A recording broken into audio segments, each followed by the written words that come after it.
Hi, everybody, and welcome back to the Upper Room. Today is the feast day of St. John Paul II. This is an amazing feast day for an amazing saint. Some of the things that St. John Paul II did was prove he made a written declaration stating why women could never become priests, because Jesus only called men to be the apostles. Also, he did some rather miraculous things. He traveled quite a bit all over the world. Instead of waiting for people to come to him, he went to the people. He went around the world to the people. He traveled more than any other pope in history. Okay. He also he did things like he also existed at the same time as Mother Teresa, and they were friends. They became friends. Okay. These are two saints that lived in our time, in our era. All right. He Amongst his traveling, he also traveled to the Midwest of the United States, and he called a youth day there. And people thought he was crazy, because it was in central, like in middle America, okay. And they said, "Who the heck's going to come out there? It's in the middle of nowhere, right?" Boom! Hundreds of thousands of youth showed up to meet the Pope in Middle America, okay, during his reign. He went to Brazil. In Brazil, after he got off the plane and the nice places of Brazil and they're treating him really nice, right? He chooses to go to the poorest part of Brazil, the poorest of the poor, okay, into these barrios. And he met a family that was like in a very, very poor house, poor conditions. They didn't even have running water, okay? And they had to get buckets of water, somewhere just to wash their dishes and things like that. And when someone becomes a priest, the Pope also receives another ring, but the priestly ring is typically something that they wear as a symbol of fidelity to God and the church. Okay, just like when we get married, we will put on wedding rings. A priest will typically wear a ring just to signify his. It's a tradition. It's just to signify his faithfulness to God.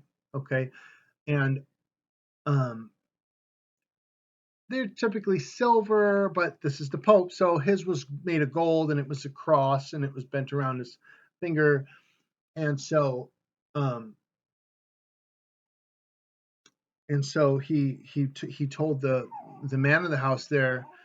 He he said, "I'm not here because everyone's watching, because the media's watching him. They're seeing what the Pope's doing. He's going, out of his way for the poor and all this stuff." He said, "I'm not here because everybody's watching." He said, "I'm here because I love you." And he took his ring off and he gave it to the man of the house. Can you imagine how much the Pope's gold ring would be worth? It's not the fact that it's gold, it's the fact that it belonged to St. John Paul II. It was just priceless. And he gave it to him. Um, he's Polish originally, and he gave a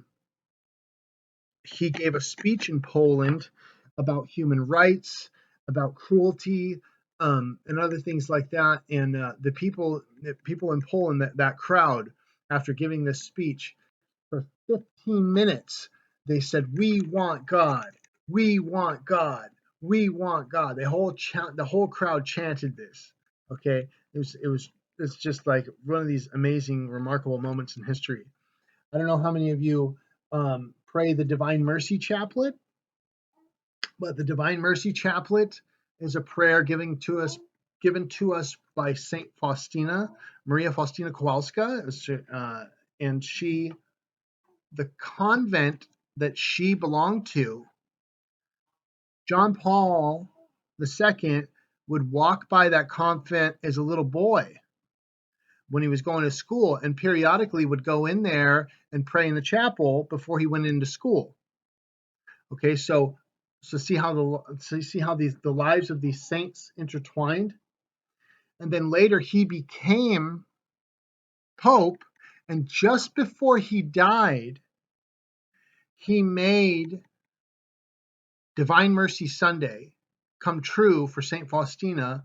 That was supposed to be that from messages from Jesus to Saint Faustina that it should be a feast day after the Sunday after Easter, and Pope John Paul II made it an actual feast day just before he died.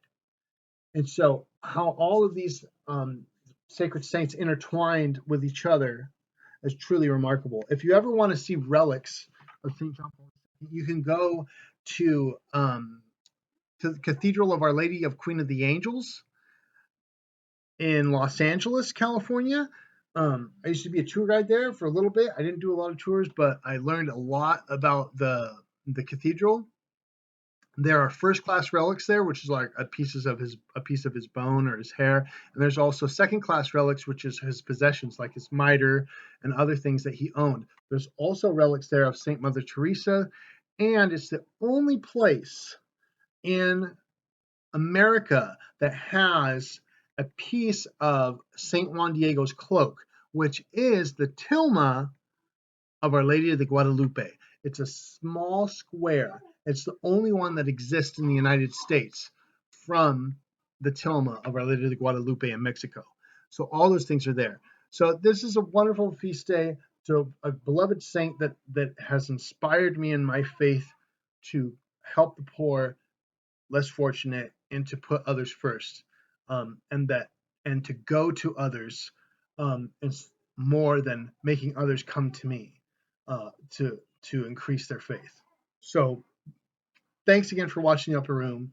I hope you enjoyed this. I invite you to look up more stuff on St. John Paul II on YouTube and see a lot of the things that he did.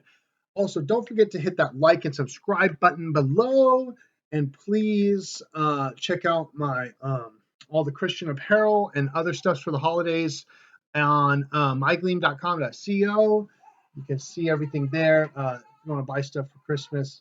Also, my books are also available on Amazon. Just look up Jared Bisson, and you'll see all my books that have been published there on Catholic Christian doctrine. So thanks again for watching Up the Room, and I'll see you again next time.